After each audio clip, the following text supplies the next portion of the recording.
of last week's scary story. So, if you haven't seen the first part, I'll leave a link in the description down below. With that being said, we're just going to continue right where we left off. So, I hope you enjoy.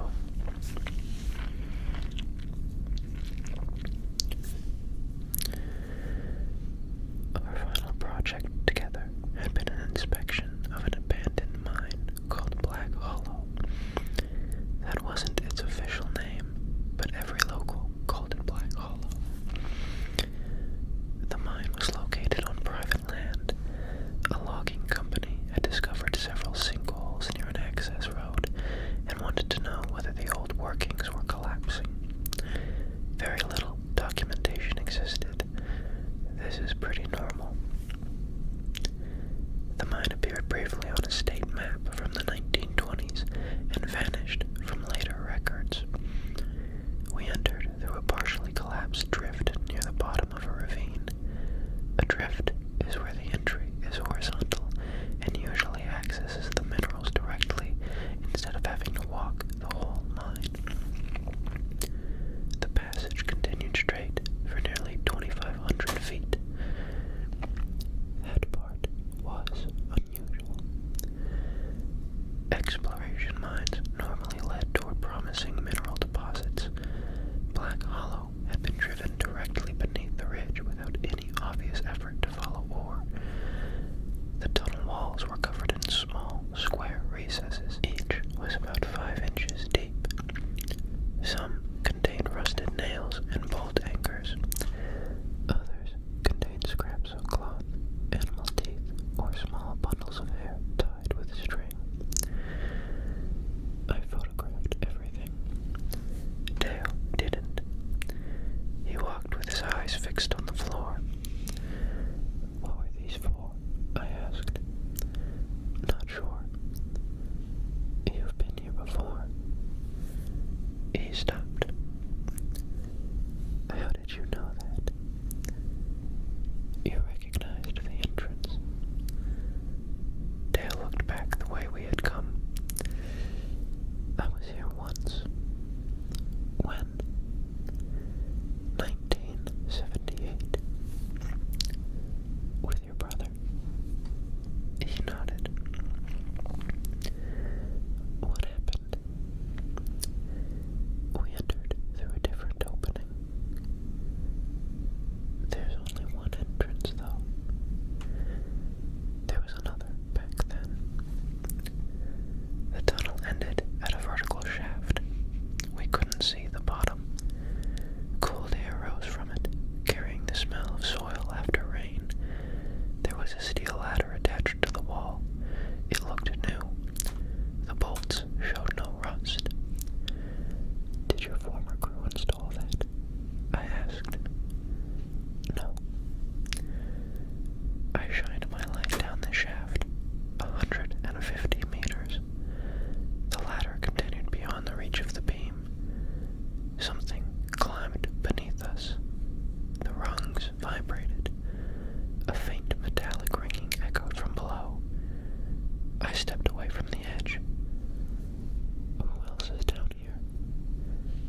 the voice called again.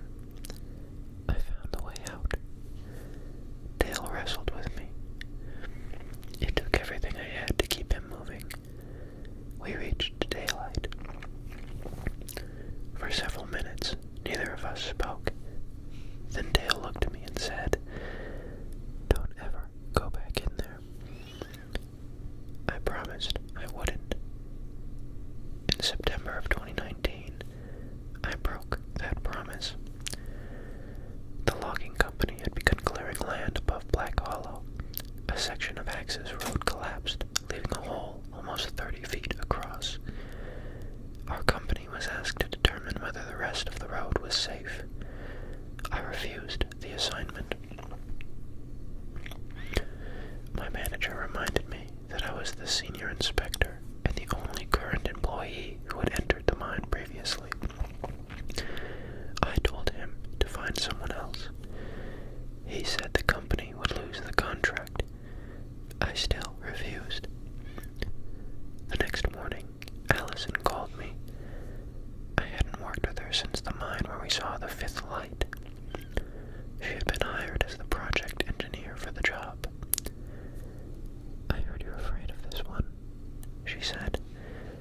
"I'm not afraid." "Well, then what's the problem?" "The mine is unstable. That's why we inspect it." "You don't understand." "Then explain it."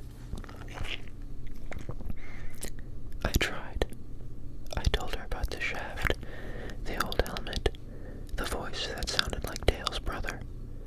Allison listened without interrupting. When I finished, she said, "You know Dale had early-stage dementia when he retired." I didn't know that, nor believed it. He was confusing places and dates. He probably told you stories that weren't accurate. I listened. I heard the voice. Sound travels underground. I saw someone climbing the ladder. You saw a helmet. You were there when we saw the fifth light. I saw a reflection. What about the photograph? Digital artifacts happen. I almost laughed. Why did you call me? Because I trust your judgment underground, even if I don't trust your explanation. She said the inspection team would include 4 people, myself and Allison, a safety technician named Rob, and a local surveyor named Thomas. I had heard about Thomas before. Thomas was nearly 60 and had worked around mines his entire life. He knew nothing about my previous inspection. We entered Black Hollow on September 19th, 2019, the date engraved beneath the iron chair. I considered backing out when I realized it. I didn't.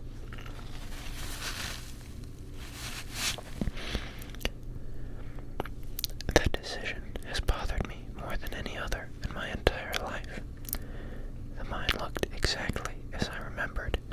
Same narrow passage, same square recesses in the walls, same bundles of hair.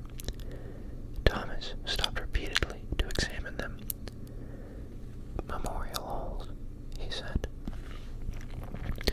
Memorial holes were created to commemorate a significant person, event, or loss. "What does that mean?" Allison asked. "Some old mining communities placed personal items underground after a death. I've never heard of that." "Neither have I." He smiled, but no one else did. We placed monitoring equipment near the entrance and continued inward. At roughly 300 feet, Rob noticed boot prints in the dust. 4 different sets. They traveled towards us. "What time did the survey crew leave?" he asked. "There was no survey crew underground," Allison said. Thomas crouched by the tracks. "These are fresh." The four sets of prints matched our boots.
passage continued beyond the shaft. The walls became more polished as we traveled. Eventually, the tool marks disappeared completely. The tunnel wasn't natural, but it didn't look mined either. It looked worn out, almost as if something gigantic moved through it back and forth for a very long time.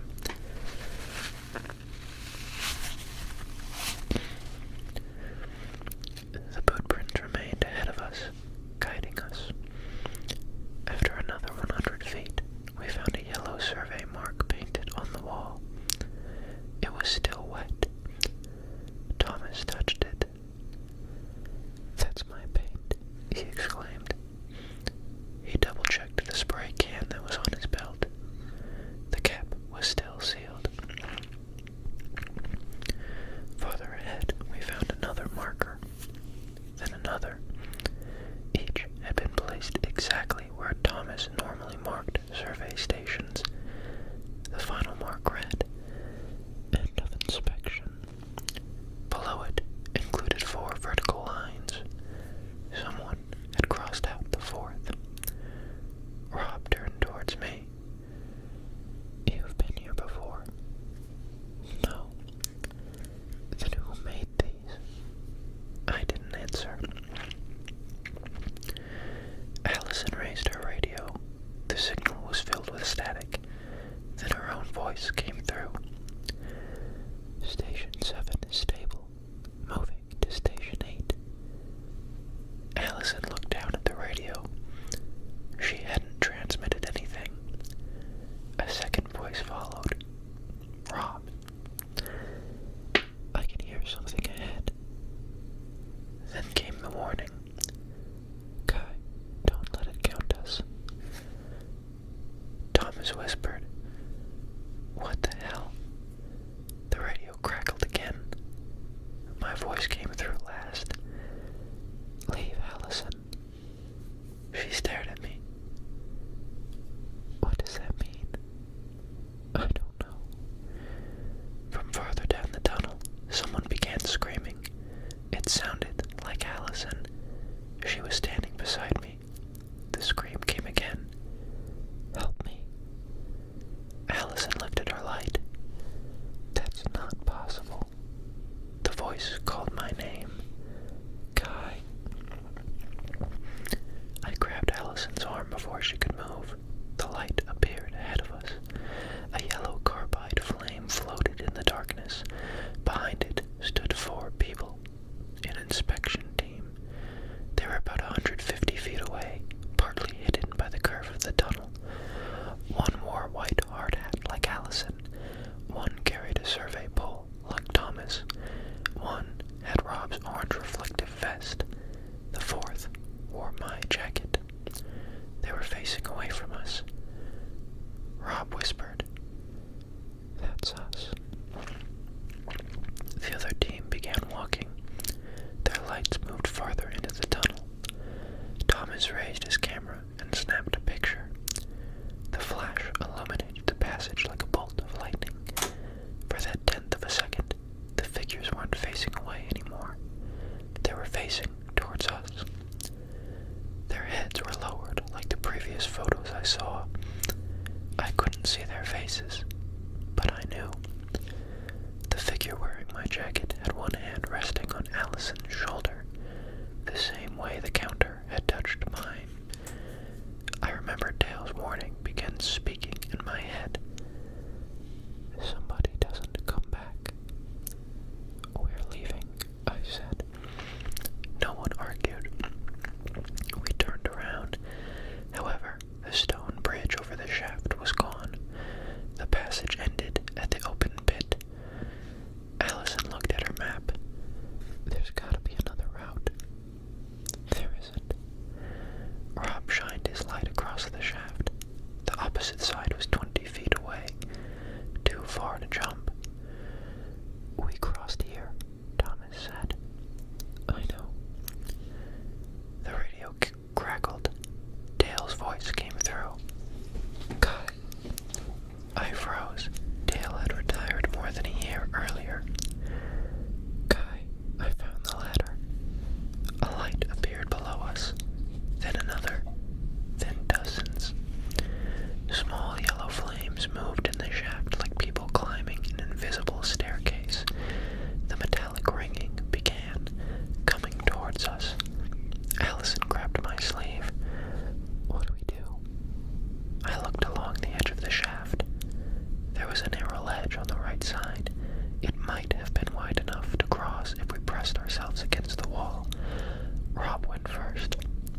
Thomas followed. I told Allison to go next. She shook her head. You gotta go first. Something struck the wall beneath us. Dust began falling from the ceiling. The yellow lights grew larger. Allison stepped onto the ledge. Halfway across, she stopped. Kai, what? She was staring into the shaft. There's someone down there. Keep moving. It's me. A woman stood far below us. She wore Allison's white hard hat. Her face was turned upward. Kai, the woman called. The voice came from both the shaft and the Allison beside me. The woman below lifted one arm. She was holding Dale's scaling hammer. The hammer Dale gave me during his retirement, the one attached to my belt. I touched it to make sure it was still there. It was. The Allison on the ledge stared back at me. What is she holding? Don't look at her. The woman below began climbing the wall. She didn't use a ladder. Her hands and feet pressed flat against the stone as she crawled upward. Allison screamed and hurried across. I followed her. The ledge crumbled beneath my final step. Rob caught my arm and pulled me onto the other side. We ran toward the entrance. The footsteps followed. Not one set. 4. Step, drag. Step, drag. Our radios played different fragments of conversation. Some were things we had said earlier. Others hadn't happened yet. I heard Rob crying. Thomas was praying. Allison saying she couldn't find her face. Then my voice said, we left the wrong one. The footsteps moved closer. At the memorial holes, Thomas suddenly stopped. What are you doing? I shouted. He pointed. Inside was a wallet. His wallet. He removed the one from his pocket. Both were identical. He opened the wallet from the wall. Inside was his driver's license. The photograph showed Thomas wearing the old metal mining helmet. A folded note was tucked behind it. Thomas read the note silently. His face went pale. Eyes glazed over. What does it say? Allison asked. He handed it to me. The note was written in my own handwriting. Thomas did not enter with us. I looked at Thomas. He backed away. What is that supposed to mean? I counted. Rob, Allison, Thomas, me. 4 people. Then I remembered when we arrived. Thomas was waiting at the site when I arrived. Allison had introduced him. Rob had shaken his hand. I had watched him put on his equipment. He had entered with us, hadn't he? The footsteps stopped. A man spoke behind us. 3 came in. It was Dale's voice. Thomas stared into the darkness. That isn't true. 3 came in. The voice repeated. Allison began counting. Kai, Rob, me. She looked at Thomas. Her expression changed. Who are you? Thomas's face collapsed. Not physically, emotionally. He looked like a child who had been abandoned. You know me? No, Allison said. I don't. Rob raised his light. Where did he come from? Thomas grabbed my arm. Kai, you talked to me outside. I remembered it. We had been discussing his survey equipment. He had told me about his first mining job near Viburnum. I remembered everything. But the memories had started feeling burrowed, almost as if the stories had been told to me rather than things I had experienced. Thomas looked toward the mine entrance. Daylight was visible in the distance. He ran. The footsteps resumed. They ran with him. Thomas disappeared around the curve. We followed. When we reached the entrance, Thomas was gone. There was no sign of him outside the mine. No vehicle, no equipment, no boot prints. We called the sheriff's department right away. They searched the mine for 2 days. They found nothing. The company that hired our team denied employing a surveyor named Thomas. Allison had no memory of him. Neither did Rob. The photographs from the inspection showed only 3 people. Me, Allison, and Rob. In the photograph Thomas took of the figures ahead of us, 4 inspectors stood in the tunnel. One was me, one was Rob, one was Allison. The 4th wore an old metal helmet and looked toward the ground. His hand rested on Allison's shoulder. I resigned the following Monday. My manager offered me a leave of absence. 5 years was a long time in this current market. I told him I was finished.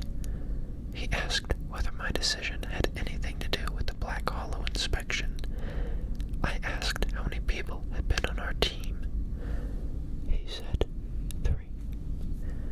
I haven't entered a mine since September 19th, 2019. I moved away. I stopped carrying Dale's hammer. I threw it into a lake outside